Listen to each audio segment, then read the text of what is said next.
Well, in your international headlines today, Israel is expanding its efforts by invading southern Lebanon and says it killed a senior Hezbollah commander in a strike on Beirut. The U.S. promises to support Israel during this time, but is worried about the risk of ending ceasefire talks.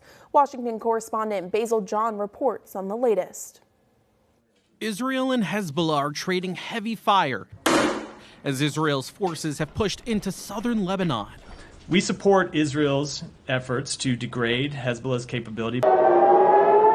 Hezbollah stepped up its rocket fire during this latest effort by Israel after a senior Hezbollah commander was killed. And Hezbollah's leadership has been degraded. Hezbollah's infrastructure has been degraded. The Pentagon and the State Department agree Israel has a right to defend itself, but they say Israel has to be careful. It has to be in a way that, of course, takes into account civilians in the area. Israeli Prime Minister Benjamin Netanyahu says Hezbollah is weaker than it's ever been and encourages the Lebanese people to stand up to the terrorist group. You have an opportunity to save Lebanon before it falls into the abyss of a long war that will lead to destruction and suffering like we see in Gaza.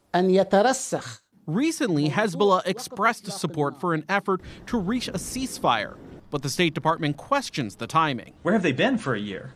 For a year, the world has been calling on Hezbollah to stop the attacks across the border into Israel. Israel's defense minister was scheduled to visit the U.S. Wednesday, but the trip was delayed.